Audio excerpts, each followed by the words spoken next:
Everyone, എയ്സിൻ്റെ YouTube ചാനലിലേക്ക് സ്വാഗതം. പഞ്ചവത്സര പദ്ധതിയുടെ 4ാമത്തെ പഞ്ചവത്സര പദ്ധതിയാണ് നമുക്കിന്ന് ഡിസ്കസ് ചെയ്യാനുള്ളത്. 1, 2, 3 സീരീസുകൾ അവസാനിച്ചു.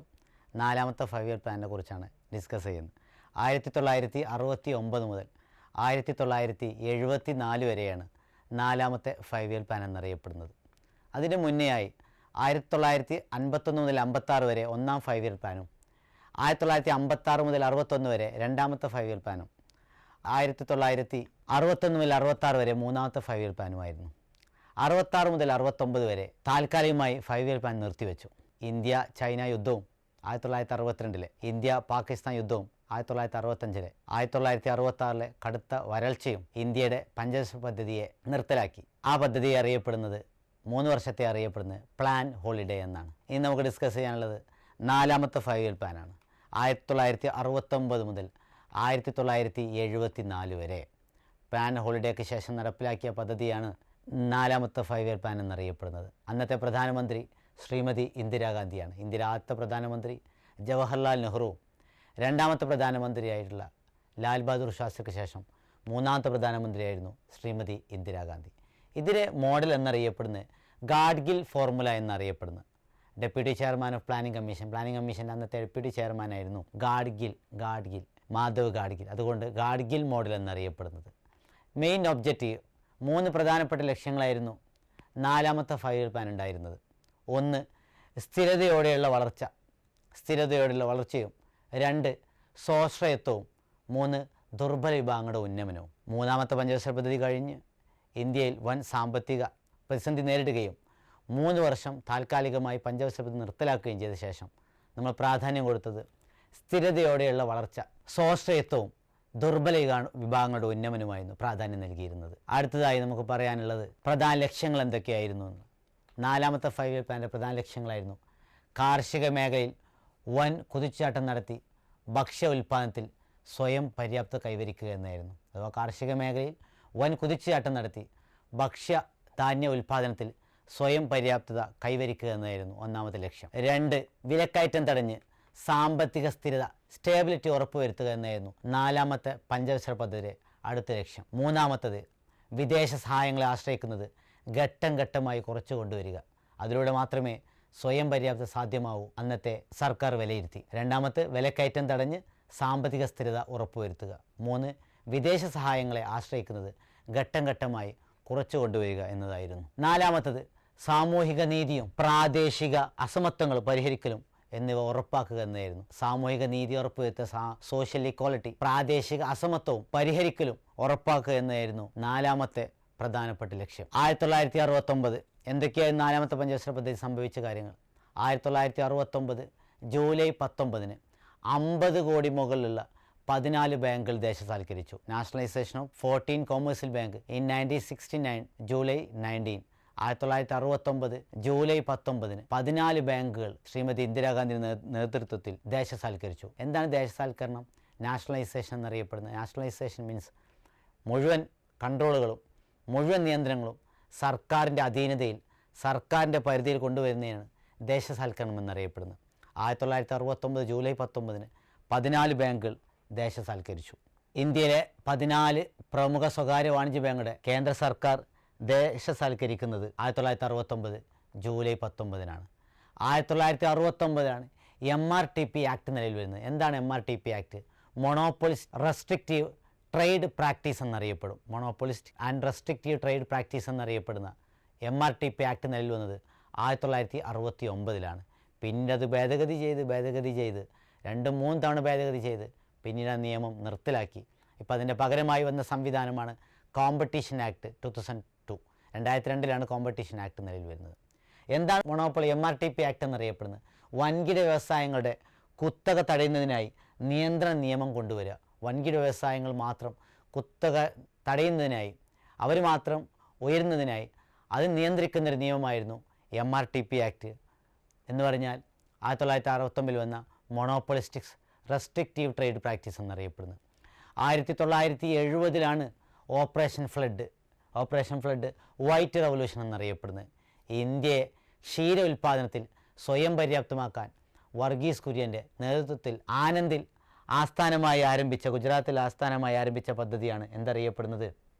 വൈറ്റ് റവല്യൂഷൻ, ധവള വിപ്ലവം എന്നറിയപ്പെടുന്നത്. ലോകത്ത് തന്നെ മാറ്റിമറിച്ചൊരു വിപ്ലവമായിരുന്നു വൈറ്റ് റവല്യൂഷൻ. 1970 നമ്മുടെ ഡോക്ടർ വർഗീസ് കുര്യൻ്റെ നേതൃത്വത്തിൽ ആനന്ദിൽ വെച്ച് ആസ്ഥാനമായി ആരംഭിച്ച പദ്ധതിയായിരുന്നു എന്തറിയപ്പെടുന്നത്? വൈറ്റ് റവല്യൂഷൻ എന്നറിയപ്പെടുന്നത്. ആനന്ദ് ഗുജറാത്തിലാണ്. കഴിഞ്ഞ സീരീസ് നമ്മൾ ഡിസ്കസ് ചെയ്തു നാഷണൽ ഡയറി ഡെവലപ്മെൻറ്റ് ബോർഡ് ഗുജറാത്തിലെ ആനന്ദിലാണ്. എന്നാൽ നാഷണൽ ഡയറി റിസർച്ച് ഇൻസ്റ്റിറ്റ്യൂട്ട് നമ്മൾ പറഞ്ഞു ഹരിയാനയിലെ കർണാലിലാണ്. ഓക്കെ, 1971 ലോകസഭയുടെ ഇലക്ഷൻ കാലഘട്ടത്താണ് ഗരീബി ഹഠാവോ എന്ന മുദ്രാവാക്യം വരുന്നത്. 1971 ഗരീബി ഹഠാവോ എന്ന മുദ്രാവാക്യം വരുന്നത്. ഇന്ദിരാഗാന്ധി പൊതു തെരഞ്ഞെടുപ്പ് പ്രചാരണത്തിൽ ദാരിദ്ര്യം തുടച്ചു നീക്കാൻ വേണ്ടി കൊണ്ടുവന്ന പദ്ധതിയായിരുന്നു എന്തറിയപ്പെടുന്നത്? ഗരീബി ഹഠാവോ എന്നറിയപ്പെടുന്ന പദ്ധതി. ഗരീബി ഹഠാവോ മുദ്രാവാക്യം ഇന്ദിരാഗാന്ധി പൊതു തെരഞ്ഞെടുപ്പ് പ്രചാരണത്തിൽ ദാരിദ്ര്യം തുടച്ചു നീക്കുക എന്ന ഉദ്ദേശത്തോടു കൂടി സന്ദേശത്തിൽ ആരംഭിച്ച പദ്ധതിയായിരുന്നു ഗരീബി ഹഠാവോ എന്നറിയപ്പെടുന്നത്. 1971 രണ്ടാം ഇന്തോ പാക് യുദ്ധം, ബംഗ്ലാദേശിൻ്റെ രൂപീകരണവുമായി ബന്ധപ്പെട്ട രണ്ടാമത്തെ യുദ്ധം. ആദ്യ യുദ്ധം നമ്മൾ ഡിസ്കസ് ചെയ്തു. 1962 ഇന്ത്യ ചൈന യുദ്ധം, 1965 ഇന്ത്യ പാകിസ്ഥാൻ യുദ്ധം. എന്നാൽ 1971 രണ്ടാം ഇന്തോ പാക് യുദ്ധം ആരംഭിക്കുന്നത്. ഈ യുദ്ധം ബംഗ്ലാദേശുമായി രൂപീകരണവുമായി ബന്ധപ്പെട്ട യുദ്ധമായിരുന്നു. ഈ യുദ്ധത്തിലാണ് ലക്ഷക്കണക്കിന് അഭയാർത്ഥികളുടെ വരവും ഇന്ത്യയുടെ സാമ്പത്തിക സ്ഥിതിയെ രംഗത്തെ നന്നായി ബാധിച്ചു. 1973 വിദേശ നാണയ നിയന്ത്രണ നിയമം വരുന്നത്. ഫെറ എന്നറിയപ്പെടും. ഫോറിൻ എക്സ്ചേഞ്ച് റെഗുലേഷൻ ആക്ട് എന്നറിയപ്പെടുന്ന ഫെറ നിയമം വന്നത് 1973. ഈ നിയമം പിന്നീട് ഭേദഗതി ചെയ്ത് പിന്നീട് ഫെമ നിയമമായി 1999 ഫെമ നിയമം വരുന്നത്. വിദേശ നാണയ ഇടപാടുകൾ നിയന്ത്രിക്കുന്നതിനും ദുരുപയോഗം തടയുന്നതിനുമായി കൊണ്ടുവന്ന നിയമമായിരുന്നു എന്തറിയപ്പെടുന്നത്?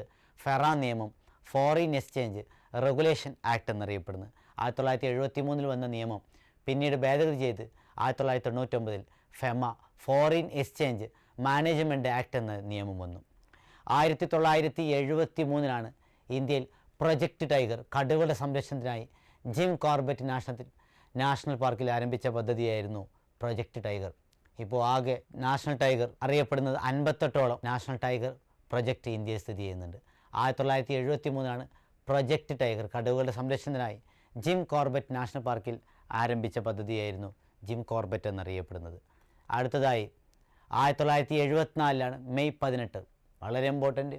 1974 മെയ് 18 പൊക്രാനിൽ വെച്ച്, രാജസ്ഥാനിലെ പൊക്രാനിൽ വെച്ച് ഇന്ത്യയിൽ ആദ്യമായി വിജയകരമായ അണുപരീക്ഷണം നടത്തി. 1974 മെയ് 18 പൊക്രാനിൽ വെച്ച്, രാജസ്ഥാനിലെ പൊക്രാനിൽ വെച്ച് ഇന്ത്യയുടെ ആദ്യത്തെ ആണവ പരീക്ഷണം. പേര് കൊടുത്തു ബുദ്ധൻ സ്മൈലിംഗ് ബുദ്ധ എന്നായിരുന്നു പേര് കൊടുത്തിരുന്നത്. 1970 ലോകത്തിൽ തന്നെ 5ാമത്തെ രാജ്യമായിരുന്നു ആണവപരീക്ഷണം നടത്തുന്ന. ടാർഗറ്റഡ് ഗ്രോത്ത് റേറ്റ് എന്നറിയപ്പെടുന്നത് 5.6%, ആക്ച്വൽ ഗ്രോത്ത് റേറ്റ് എന്നറിയപ്പെടുന്നത് 3.3%. യുദ്ധം കഴിയുന്നതോടുകൂടി രണ്ടാമത്തെ ഒരു യുദ്ധം വന്നു. ഇന്ത്യ പാകിസ്ഥാൻ ആദ്യ യുദ്ധവും ഇന്ത്യ ചൈന ആദ്യ യുദ്ധവും കഴിഞ്ഞ് ഈ പഞ്ചവത്സര പദ്ധതിയിൽ വന്ന 1971 വന്ന ഇന്ത്യ പാകിസ്ഥാൻ യുദ്ധത്തോടുകൂടി ഇന്ത്യയുടെ സാമ്പത്തിക വളർച്ചാ നിരക്ക് വളരെ താഴ്ന്നുപോയി. 5.6 ലക്ഷമിട്ടെങ്കിലും 3.3% മാത്രമേ കൈവരിക്കാൻ കഴിഞ്ഞു. 4ാമത്തെ പഞ്ചവത്സര പദ്ധതിയുടെ ടാർഗറ്റ് റേറ്റും ആക്ച്വൽ ഗ്രോത്ത് റേറ്റുമാണ് നമ്മൾ ഡിസ്കസ് ചെയ്തിട്ടുള്ളത്. ഒന്നുകൂടെ നമുക്ക് ഡിസ്കസ് ചെയ്യാം എല്ലാ കാര്യങ്ങളും. റീസൺസ് എന്താണ് ഫെയിലിയറിനെ കുറിച്ച്. 1971 യുദ്ധം, ബംഗ്ലാദേശ് അഭയാർത്ഥി പ്രവാഹവും, 1972-73 കാലഘട്ടത്തിലെ കടുത്ത വരൾച്ചയും, 1973 അന്താരാഷ്ട്ര എണ്ണ വിലക്കയറ്റവും എന്നിവയാണ് 4ാം പഞ്ചവത്സര പദ്ധതിയുടെ പ്രധാന പരാജയത്തിന് കാരണം. 3 കാരണങ്ങളാണ്. 1971 ഇന്ത്യ യുദ്ധം, ഇന്ത്യ പാകിസ്ഥാൻ യുദ്ധമാണ്. ബംഗ്ലാദേശിൻ്റെ രൂപീകരണവുമായിട്ട് 1972-73 കാലഘട്ടത്തിലെ കടുത്ത വരൾച്ച. 1973 അന്താരാഷ്ട്ര എണ്ണ വിലക്കയറ്റം എന്നിവയാണ് പരാജയത്തിൻ്റെ പ്രധാനപ്പെട്ട കാരണങ്ങൾ. ഒന്നും കൂടെ ഡിസ്കസ് ചെയ്യാം. 4ാമത്തെ 5 ഇയർ പ്ലാനാണ്. 1969 മുതൽ 1974 വരെ. 1969 ഏറ്റവും ഇമ്പോർട്ടൻ്റ് ആയൊരു വർഷമാണ്. 1969 ജൂലൈ 19 14 ബാങ്കുകൾ ദേശസാൽക്കരിക്കുന്നത്. വളരെ ഇമ്പോർട്ടൻ്റ് ആണ് ബാങ്ക് ദേശസാൽക്കരണം. ഇവിടെ പ്രാധാന്യം നൽകിയിരുന്നത് 3 കാര്യങ്ങളായിരുന്നു പ്രധാനമായിട്ടും. 1 സ്ഥിരതയോടുകൂടിയുള്ള വളർച്ചയും, 2 സ്വാശ്രയത്വവും, 3 ദുർബല വിഭാഗങ്ങളുടെ ഉന്നമനവും. ഈ 3 കാര്യങ്ങളായിരുന്നു പ്രാധാന്യം നൽകിയിരുന്നത്.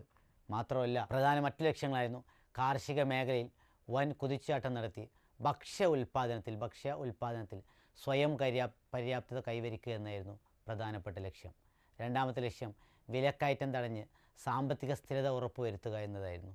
3 വിദേശ സഹായങ്ങളെ ആശ്രയിക്കുന്നത് ഘട്ടം ഘട്ടമായി കുറച്ചു കൊണ്ടുവരിക. 4 സാമൂഹിക നീതിയും പ്രാദേശിക അസമത്വ പരിഹരിക്കലും ഉറപ്പാക്കുക എന്നതായിരുന്നു 4 ലക്ഷ്യം. 1969 ജൂലൈ 19 14 ബാങ്കുകൾ ദേശസാൽക്കരിച്ചു. ഇന്ത്യയിലെ പ്രമുഖ 14 സ്വകാര്യ വാണിജ്യ ബാങ്കുകളെ കേന്ദ്ര സർക്കാർ ദേശസാൽക്കരിക്കുന്നത് 1969 ജൂലൈ 19 1969 MRTP ആക്ട് നിലവിൽ വരുന്നത്. മൊണോപ്പൊളിസ്റ്റിക്സ് റെസ്ട്രിക്റ്റീവ് ട്രേഡ് പ്രാക്ടീസ് എന്നറിയപ്പെടുന്നത് 1969 നിലവിൽ വന്നു. വൻകിട വ്യവസായങ്ങളുടെ കടുത്ത കുത്തക തടയുന്നതിന് വേണ്ടിയായി നിയന്ത്രണം കൊണ്ടുവരുന്ന പദ്ധതിയാണ് 1969 MRTP ആക്ട്. ഈ MRTP ആക്ട് പിന്നീട് ഭേദഗതി ചെയ്ത് പകരമായി കോമ്പറ്റീഷൻ ആക്ട് 2002 കോമ്പറ്റീഷൻ ആക്ട് വരുന്നത്. 1970 ഓപ്പറേഷൻ ഫ്ലഡ് വരുന്നത്. ഓപ്പറേഷൻ ഫ്ലഡ് വൈറ്റ് റവല്യൂഷൻ എന്നറിയപ്പെടുന്നത്. ഇന്ത്യയെ ക്ഷീര ഉൽപ്പാദനത്തിൽ സ്വയം പര്യാപ്തമാക്കാൻ വർഗീസ് കുര്യൻ്റെ നേതൃത്വത്തിൽ ആനന്ദിൽ ആസ്ഥാനമായി ആരംഭിച്ച പദ്ധതിയാണ് എന്തറിയപ്പെടുന്നത്? വൈറ്റ് റവല്യൂഷൻ എന്നറിയപ്പെടുന്നത്. National dairy development board. എന്താണ് നാഷണൽ ഡയറി ഡെവലപ്മെൻറ്റ് ബോർഡ്? ഗുജറാത്തിലെ ആനന്ദിലായിരുന്നു സ്ഥാപിച്ചിരുന്നത്. എന്നാൽ നാഷണൽ ഡയറി റിസർച്ച് ഇൻസ്റ്റിറ്റ്യൂട്ട് ഹരിയാനയിലെ കർണാലിലാണ് സ്ഥാപിച്ചിട്ടുള്ളത്. 1971 ഗരീബി ഹഠാവോ എന്ന മുദ്രാവാക്യം ഇന്ദിരാഗാന്ധി പൊതു തെരഞ്ഞെടുപ്പ് പ്രചാരണത്തിൽ ദാരിദ്ര്യം തുടച്ചു നീക്കുക എന്ന സന്ദേശത്തോടു കൂടി മുന്നോട്ട് വെച്ച ആശയമായിരുന്നു ഗരീബി ഹഠാവോ എന്നറിയപ്പെടുന്നത്. 1971 ഇന്തോ പാക് യുദ്ധവും ബംഗ്ലാദേശിൻ്റെ രൂപീകരണവുമായി നടത്തിയ യുദ്ധമായിരുന്നു ഇന്തോ പാകിസ്ഥാൻ യുദ്ധം. ഇന്ത്യ പാകിസ്ഥാൻ യുദ്ധത്തിൽ ലക്ഷക്കണക്കിന് അഭയാർത്ഥികളുടെ വരവും ഇന്ത്യയുടെ സാമ്പത്തിക രംഗത്തെ വളരെ സാരമായി ബാധിച്ചു. 1973 വിദേശ നാണയ നിയന്ത്രണ നിയമം ഫെറ എന്നറിയപ്പെടും. ഫോറിൻ എക്സ്ചേഞ്ച് റെഗുലേഷൻ ആക്ട് ഈ വിദേശ നാണയ ഇടപാടുകൾ നിയന്ത്രിക്കുന്നതിനും ദുരുപയോഗം തടയുന്നതിനും വേണ്ടി കൊണ്ടുവന്ന നിയമമായിരുന്നു 1973 വന്ന ഫെറ നിയമം. പിന്നീട് ഇത് ഭേദഗതി ചെയ്ത് 1999-2000 ഫെമ വന്നത്. FEMA foreign exchange management act എന്ന് പറയും.